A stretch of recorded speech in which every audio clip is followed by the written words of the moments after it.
game. Yo, what up, YouTube? I'm Photo Gray. How y'all doing? On Photo Gray, we finna hit 100. Make sure y'all sub, man. We finna hit 100 real fucking soon on Photo Gray. We like 3 away from 100 subs, man. On Photo, I appreciate and I love y'all, man. Look, we have an Explore Wars video. We have not watched Explore Wars videos in a while, folks. When the killer vlogs his murders. This shit sound interesting, boy. Vlogs his fucking murders, boy. What the fuck? Let's check this shit out. Phone Gray. I'm curious to see how the fuck this shit finna be. Hey, y'all niggas sit back, relax, boy. Phone Gray, Tynowolf in this bitch. Let's get it. Let's see what happens when the killer vlogs his murder type shit. Alright, so how do you feel, Kayleen? We haven't done the part that I'm not looking forward to. My husband's great. He really is. He's very respectful to me. I mean, he spoils me. He takes care of me. I'm getting pretty close to that time. This is what I gotta do. I don't even question it anymore. At this point, I don't know what's gonna happen. I may get caught right away.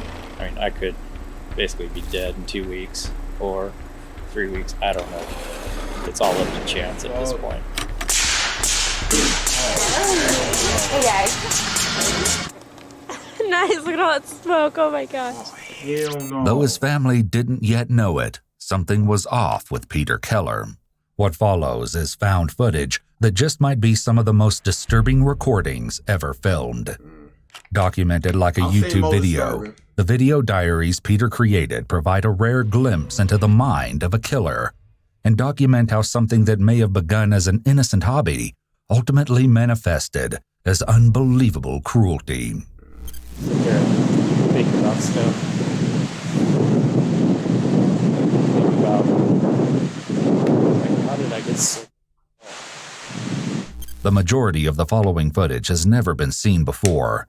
It has been analyzed by a licensed professional counselor. Okay. Looks like everything's working. Just checking the camera out. Since it's the first time watching myself, I hate watching myself. It's like, man, that's the way other people see me. So it's gonna take some getting used to. I'm laugh. Not used to talking into a camera. Let's see, so here you can look at the trail. There's not much of a trail. I try to keep it as hidden as I can, so other people will stay off of it, which has worked so far. It's pretty far out, so nobody's been up here yet. I usually come up with between a 30 and 40 pound pack. Every time I bring a load of something up, I'm actually starting to get a lot up here. Try to make it as easy as I can during the transition time.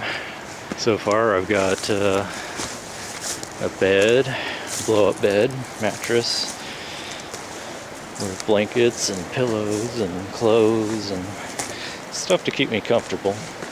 So we'll see how long I last doing this. I don't know. Just what exactly Peter was doing in North Bend, Washington isn't yet clear. It's incredibly rare to have self-recorded footage of a killer, and is especially interesting in this case because the scope of Peter's chilling plans could hardly be imagined from the casual conversations he has with the camera. Basically come up here on the weekends or on a Friday, a weekday, whenever the weather permits, or depending on what I'm doing, at least once a week. And I tend to stay up here for about, well, with travel time, probably around 9 hours a day, or each time, which is a long time. When he wasn't traversing the wilderness with his camera and dog, 41-year-old Peter was also a father and a husband. Hey Dad. Not knowing this nigga a freaky ass nigga all along. Okay, I got this thing. Because you guys won't let me take that many pictures. He and his wife Lynette had an 18-year-old daughter named Kayleen, and the three appeared to be a normal, happy family. Hi. Are you videotaping her? Yep. I just do a lot of videotape and then I just cut all the junk out. However, Peter's mysterious project in the woods would eventually take a terrible toll on his day-to-day life. Kayleen Keller.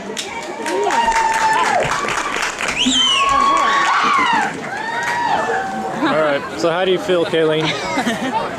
No more high school, yay! Feel different? No? You don't feel different?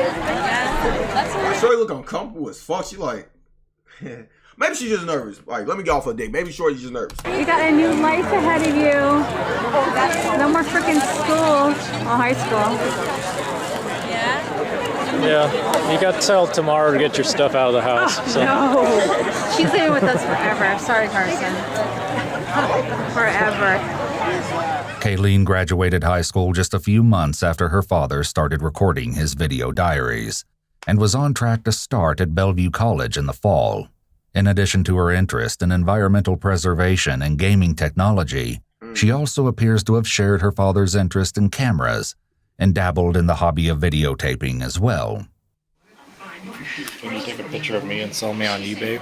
I'm so sorry. What are you doing? Bill, I could have used your support. I came straight from the airport as soon as I heard. Please. Come on, talk. Lynette also sometimes used the camera to film videos she uploaded to YouTube. Hi, everyone. My little puppy's looking outside. Okay, I got a lot of stuff to show you guys that I'm going to put in my store. I'm so excited. This is bag 2. And I had so much fun making these too. You guys got a lot of products in here. But I want to first show you, look at Dino. He just got a haircut a couple days ago. My husband was like, he's looking too scruffy. I am a very shy person. And doing these videos really helps me open myself because I figured if somebody doesn't want to watch it, then don't watch it. I'm not forcing you to. So these videos really help. And he really helped me. While Peter worked to refurbish computers, Lynette struggled with medical issues and as a result wasn't able to work full-time. My husband, a few months ago, went out and bought me this big recliner for my back, and I just now starting to use it. He's so happy. Usually I just sit on the left seat. I love this chair. He's here. He's supporting me. He takes care of me. Even though I can't go back to work and I'm home in pain all the time, he gave me my scrapbooking room with my dream come true. She made and sold custom paper flowers and shared her scrapbooking hobby in local fairs to bolster the family's income. Oh my gosh, I'm so excited. Pretty much this is my anniversary present. I'm so thankful that my husband was able to give me that so I could stock up on supplies for me. And I also got some stuff for you guys too. Even my husband was looking at this and was just like, oh my gosh, look at the detail. From an outside perspective, it appeared that although the family faced challenges, they were sticking together and making things work. But as later events would reveal, all wasn't going as well as it appeared. You can watch me open this thing. This thing's always so heavy. But works good. This impressive structure, affectionately nicknamed Camp Keller, was what kept Peter occupied in the woods for so long. Disguised as part of the hillside, the only thing that might give its presence away is a temporary tarp stretched over part of the roof, but Peter took care to conceal that with brush. This is something I wanted to do probably since I was a teenager, to make a home underground somewhere so I didn't have to live around people. One of my projects today is to take all this wood that I've cut up recently and stack it up, pull it down, so if somebody stumbles out here, it not as noticeable. It's just now I have the means and I'm able to actually pay for it. I've spent a lot of money on this so far, thousands of dollars. Thousands more on guns and other stuff, other hardware I'm going to need. Everything I can think of. The bunker was a shocking feat of engineering, considering all of Peter's supplies were either gathered from the forest around him or carried in from his house, which was about an hour's hike away. This is kind of an outside look. My wood pile on this side.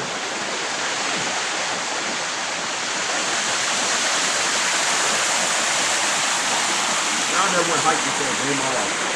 Probably never will. In addition to the tools and materials he needed to build the Probably bunker, never will, Peter folks. carried a significant amount of food, drinks, and creature comforts into I'll the probably never camp. go hiking a day of my He brought motherfucking life. enough to set up a kitchenette, complete with an emergency vodka stash. The entire complex was powered with a generator, which Peter somehow managed to bring up the mountain.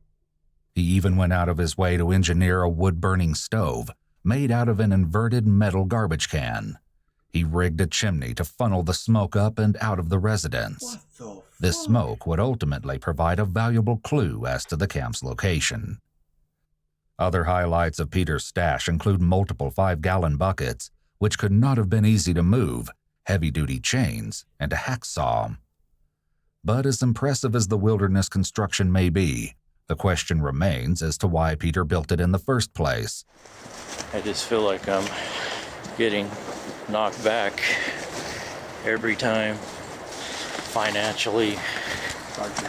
My wife is just gonna suck all the money out that I have. Oh, yep. And I'm so excited because I can actually afford these deals. My husband, he gave me some money to go in here, so I'm like so excited. All right, I'm getting ready to move one of these big beams in. This thing is pretty heavy. It's soaked with water, which makes them very heavy. Makes it a real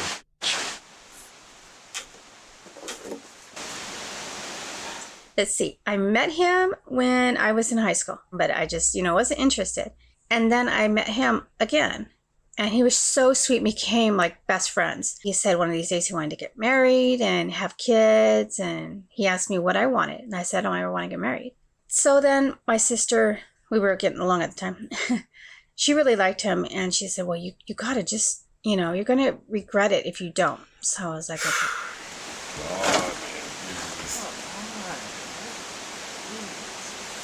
I've seen a freak ass nigga do some shit like this. Then 3 months later, he started talking to me about marriage. And I was like, dude, I told you I don't want to get married. Stop pressuring me. We've only officially been together for 3 months. He actually started within a month. And I was just like, no. Again, when somebody say, let's get married, oh, hell no. Nigga always was a freak. Stop. So finally, a little over 3 months, he asked me to marry him. Oh. I was like, of course I'll marry you. And I grabbed the ring and put it on my finger. Let's get I was just so excited. That's fucking crazy. You got me fucked up.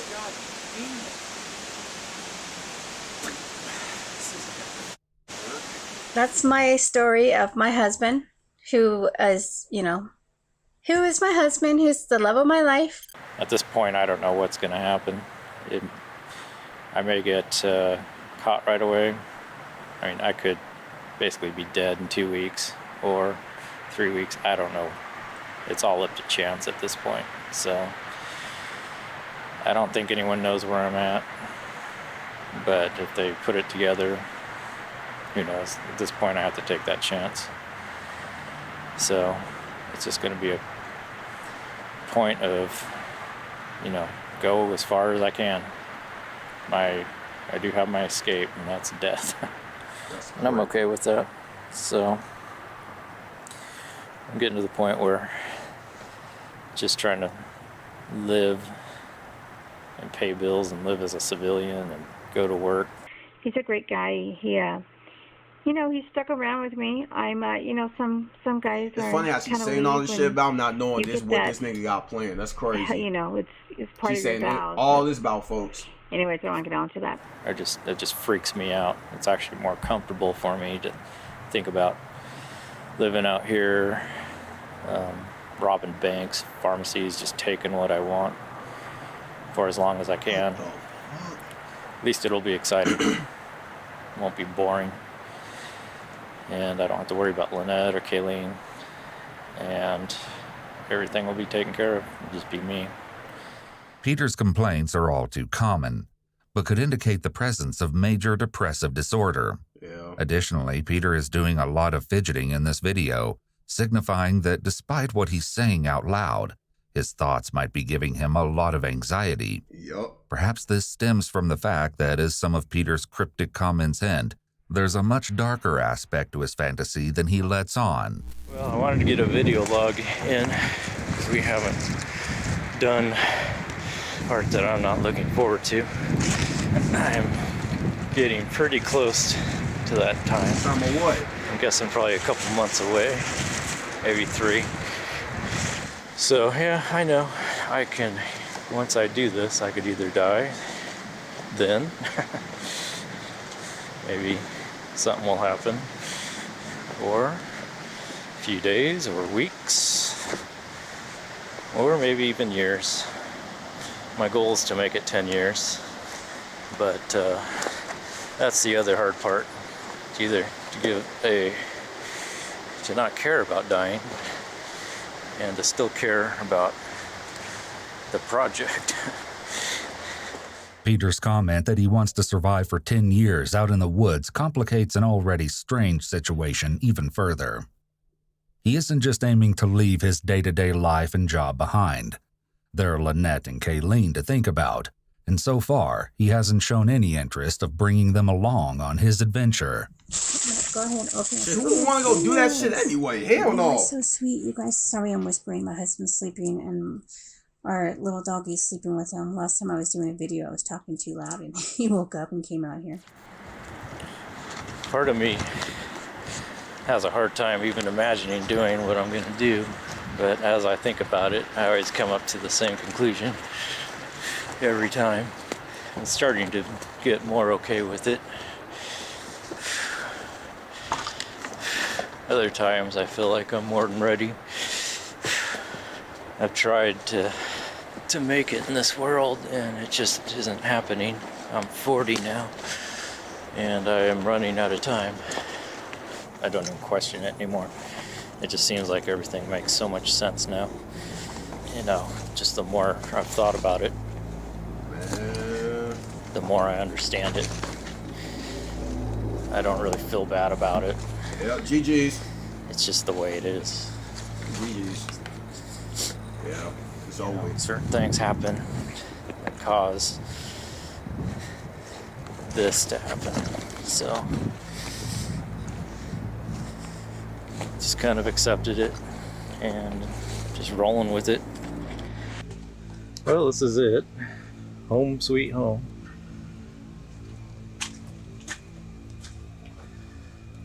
Got the lantern going so you can see a little bit, not a lot.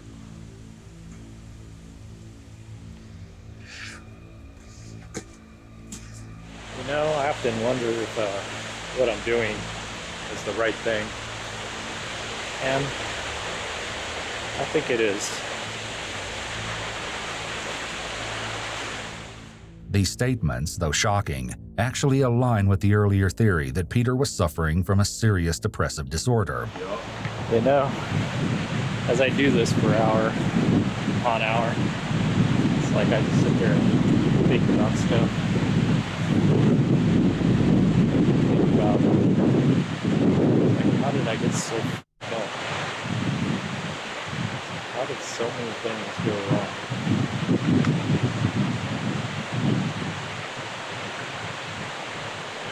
I don't think it's all my fault. You know this goes to show, chat. Hold on. You know this goes to show people.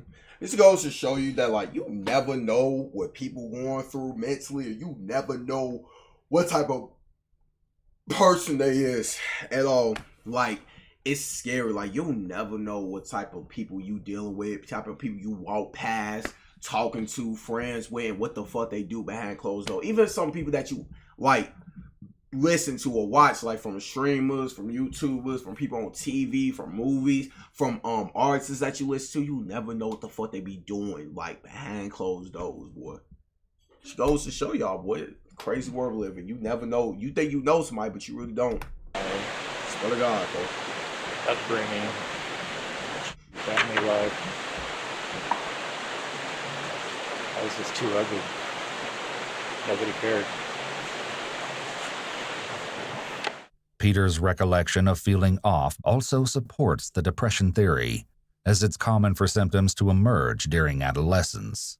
Additionally, it's known that individuals with unresolved trauma can become stuck developmentally.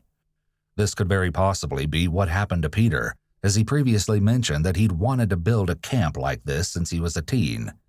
If he became emotionally stuck at that point in his life, it could explain his apparent resentment for his family, along with the continued desire to depart from society.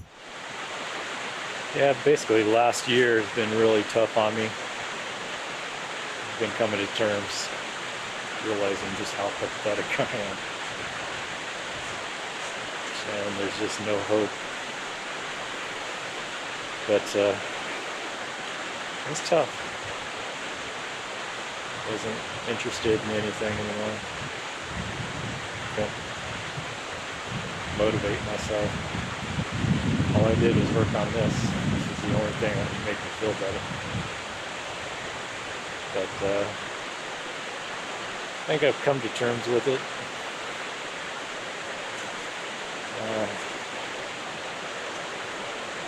Starting to feel better now. I'm not quite sure why exactly.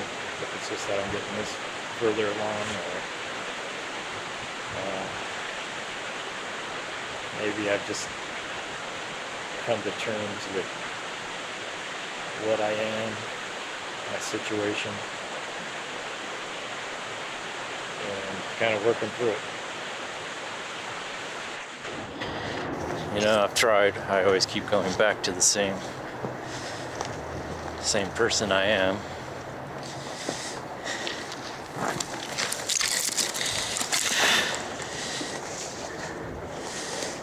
I guess it's also because I don't have anything. I never did. No money. My looks are horrible. My husband actually gave me some money, and I was going to go out and buy some of these, but I'm going to go buy ink instead. Oh my gosh. So awesome. Sorry, I'm trying not to get too excited. It's funny, like I say, you see how she just happy, thinking she has a nice camera husband, but not knowing this nigga. Yo, I told you, I really don't be knowing motherfuckers. You never know with somebody like, yo, you never know the real motherfuckers. What a God. No personality. I mean, I'm okay with it. It's just I understand now very clearly. This is the only thing I have. It's just a single pic, but you know, we all add single pic. Sorry, my dog's being crazy. My husband's probably chasing him around the living room. I know, my husband spoils me. He hates seeing me in pain, so tonight he came home and he gave me another $20 because he knows I'm going to the doctor's tomorrow and he wants me to stop at Michael's and get some more stuff. Like, that's crazy. Well, it's about 2 weeks before the end. This is going to be my last video. Probably before, till after that. That's terrible. I wanted to give some items for my mom and some other items, but I just want to show you this. Dino, sorry, my husband's home. Yo, if y'all can't see, look what this shit said. The dog barks at yo, man. Even the dog knew some shit's up. He's like, hey, this nigga. Fo, dogs are smart people. I'm telling you, even the dog like, hey, fo, this nigga ain't right. There's something wrong with this nigga. Hell no. You hear the way that dog barking? Yeah, GG's. G fucking G's. Dino. Well, it's about 2 weeks before I finally drop out of society and start this project.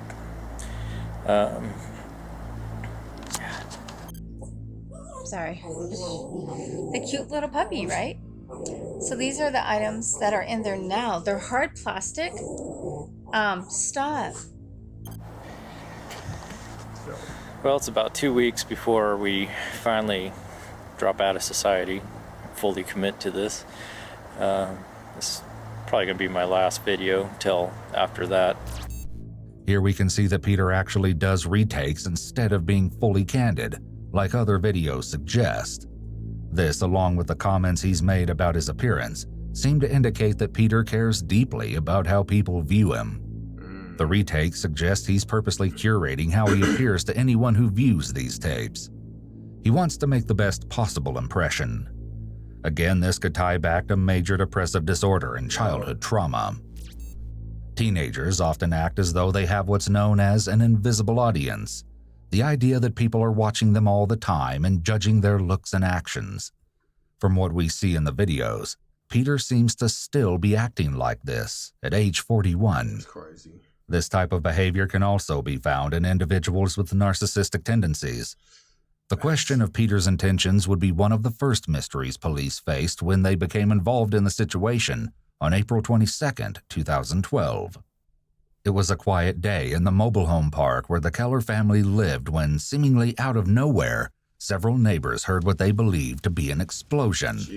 When they saw flames coming out of the windows of the Keller home, the neighbors summoned the fire department. Firefighters swarmed the home, climbing on top of it, even as the blaze ate through the roof. They had no idea just how seriously they were risking their lives until later. Once the fire was doused and investigators entered the residence, they discovered Peter Keller was nowhere to be found. Iwu spoke with Cindy West, a retired police sergeant who worked on the Keller case, in an exclusive interview. I was actually the public information officer, and I think it was a weekend, because I was actually heading out of town and I got the phone call. So I turned around, came back into town, and arrived up there in North Bend, and then the investigation started there. And as the investigation went on, it just snowballed from what the heck happened to, wow, this is bigger than I think anybody thought at the start. For those of you who aren't familiar, a public information officer handles all inquiries about an active case, providing private citizens as well as the media with information that's been approved for release. Right. As such, Cindy was intimately familiar with the inner workings of the Keller case. The day of the fire, tracking down Peter became the police's highest priority. In just a few hours, they located his vehicle parked downtown. The keys were left inside, but there was no evidence as to where he might have gone. When they entered his workplace to ask where Peter might be, all his co-workers could offer was that Peter had already left for the day and had stated that he might be back tomorrow, next week, or possibly never. Police also discovered that Peter had recently withdrawn $6,200 from the family bank account. Everything suggested that Peter was either in danger, running, or both. For now, police had no idea where he could be hiding. But they weren't clueless for long. Police got lucky when searching Peter's home and unearthed a hard drive containing Peter's video diaries. Combined with what else was discovered in the residence, the investigation went from serious to downright bone-chilling. Well, before, a while ago, I used to sit here and think, this whole thing is just crazy at times, and then I'd think about it and it would make sense, and it's like, okay, this is what I gotta do. Peter's decisiveness in this clip, paired with the horrific details of what police had found in the remains of his home, would likely be shocking to even the most seasoned law enforcement official. They were at a complete loss when it came to explaining how and why this had happened. Only time would reveal the haunting truth. When it came to the video entries, they supplied more than just a record of Peter's thoughts. As it turned out, other entries in the video diary and the accompanying photographs would become the key to tracking Peter. Retired Sergeant Cindy West was able to share the creative technique the police ended up using. They had photographs that Keller had taken on the mountainside as he's constructing this bunker, from nothing's there to a little bit more to a little bit more. In one of the photos, you can see, I couldn't see it, it looked like a power line in the distance. So you're looking off the mountain toward, which would be North Bend, the city. You can barely see this power line and something else. Again, I didn't think it was a power line. But our detective, Mike Mellis, says, I think that's a power line. I think that down there is probably the city. And then according to these other photos, there's a couple streams nearby. So he does a lot of investigation and says, well, it's got to be in one of these 2 points then. And I'm like, I don't know how he came up with that, but he was exactly right. Combined with reports of Peter's truck being regularly parked at a specific trailhead, this was enough information for police to start canvassing the area to search for Camp Keller. It took 6 days, but eventually they succeeded. The smoke visible in this footage came from Peter's makeshift chimney and was instrumental in leading the police to Camp Keller. However, rushing in and making an arrest wasn't going to be an option. They had no idea how many people might be inside or what their intentions were. Remember, Peter had been stockpiling weapons and ammunition at home.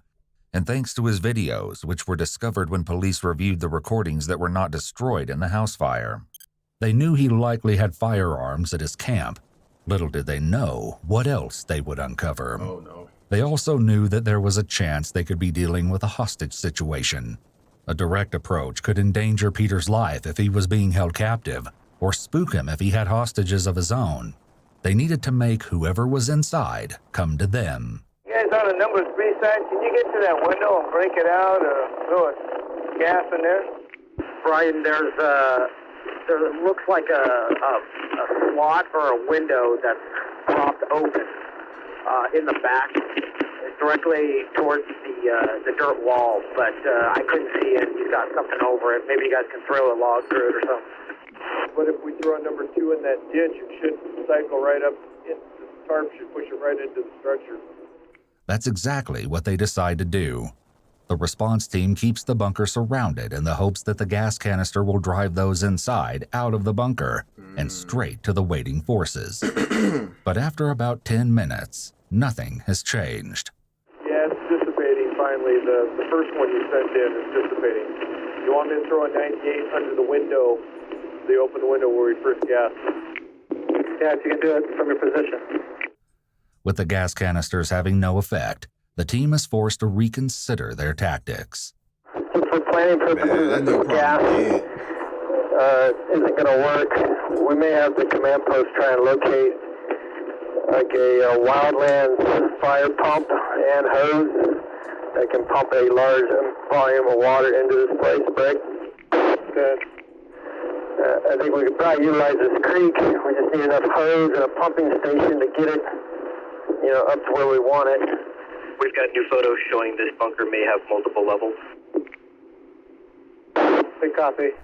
This information actually came from Peter directly and the self-recorded videos that they found in his burned-out house. Well, this is the end of the day. I'm getting wrapped up, getting ready to leave. I don't know if you can see me, but it's kind of one last look at everything. That's my fireplace, wood stove, whatever.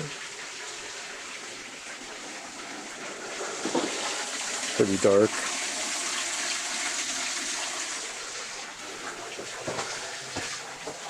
Now we're going upstairs. Come up with some shit like this, man. Like, this shit is crazy.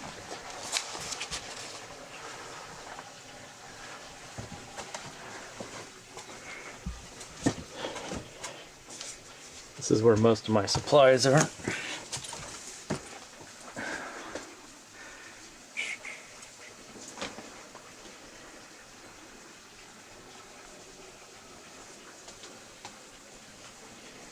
Pretty well stocked up. My window.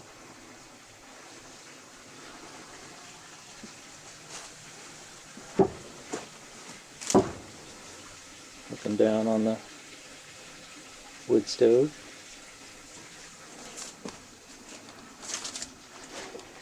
And that pretty much wraps it up for the day.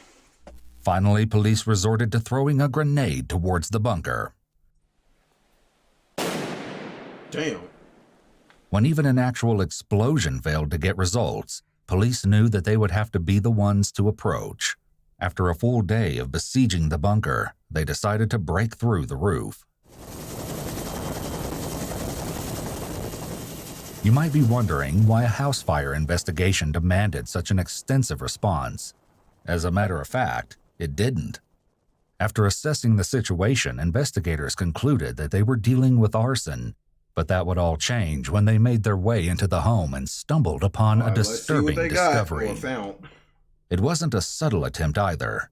The remains of a red gas can were found melted onto the stove, where it had been placed in a skillet to heat up until it ignited.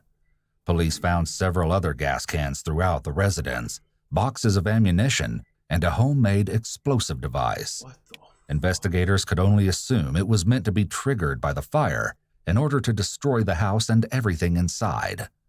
Had the fire team arrived just a few moments later, it could have gone off while they were on the roof, potentially costing them their lives. Police believed that this evidence was meant to be destroyed in the fire, along with the video diaries.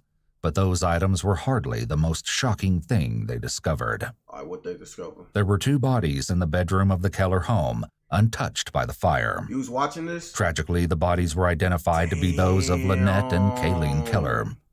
They had both been shot in the head. Damn! Nice. Nice, look at all that smoke. Oh my gosh. Okay, make sure you don't touch this. Okay. Because this gets really... Just to get sex. That's It probably why seems he that married. what Peter's that's video probably why he diaries already had been married hinting at shorty the ass. entire time was killing his own family. Part of me has a hard time even imagining doing what I'm going to do. But as I think about it, I always I'm come trying up to to tell the y'all, same like I conclusion. just said, you never know, motherfuckers. Every time. You may think they sweet as hell, I'm starting but to then you know get the more real okay them. with it. Retired Shit, Sergeant fucked Cindy up. West was once again willing to share her thoughts on the tragedy.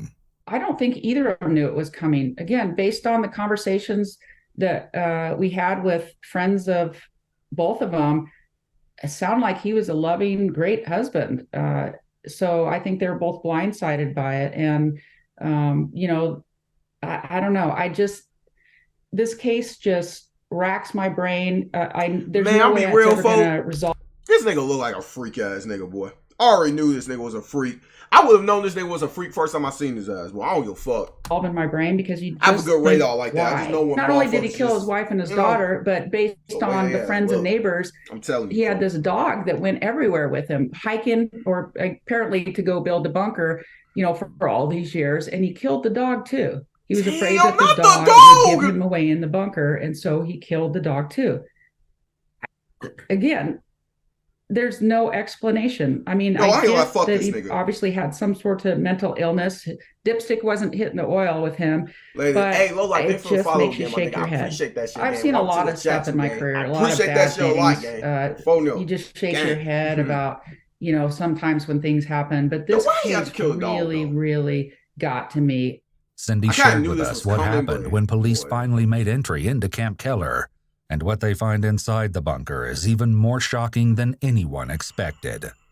When our TAC 30, aka SWAT guys, discover the bunker, of course, they surround it and make sure everybody's safe, let everybody know what's going on before they hail to him saying, hey, you know, come on out with your hands up, yada, yada, all that. And it was just a short time after they initially tried to make contact with him that they heard a pop. Yeah, he killed So himself. they didn't know, did he have an accidental discharge? Was it something else? They didn't know. When the walls of Camp Keller were finally breached, police discovered that Peter had stayed true to his word and ended his life when faced with capture. Soon after, the police surrounded his stronghold. Perhaps this was Peter's only intention all along. He wanted to achieve this teenage fantasy of living out underground in the woods before he died. But he had no end game other than his own death. Well, the fact that he was found was significant. We were worried what he might do to somebody else. If he's, you know, brazen enough to kill his wife and his daughter, then what's he going to do to somebody else? But I think there was a sense of relief that it was over, that he had been not apprehended, but that he was finished with his crime spree, that nobody else got hurt. There was so much potential for injuries to citizens and all the officers involved that it was definitely a sense of relief. The camp was turned over to King County Department of Natural Resources, who eventually destroyed the bunker. Peter's cash hoard was donated to a memorial scholarship established in memory of Lynette and Kayleen. Like I told y'all people, y'all never know who motherfuckers is behind closed doors. That's crazy as fuck. Like they said, loving husband, he was giving Shorty money, doing all type of shit for her, boy. But boy, like folks in my chat just said, boy, that nigga just used Shorty for sex and shit. That's it. Cause he can't get no pussy. That's crazy as fuck, boy. Long live them people, man. Long live them girls, man. You feel me? Fuck that dead ass nigga though. Oh my brother, that shit crazy as fuck, man. It's a scary world we live in, people. Don't trust motherfuckers just because they seem nice. You never know. Trust me. I know from experience. Don't trust people, folks. Just because they seem nice as hell and uppity, all that shit, don't mean motherfuckers have like your intentions in mind on phone and grade. Like they seem like good or nice people. Motherfuckers is fucked up out here. I'm telling y'all, boy. It's scary ass world we live in, man. Long live those people, man.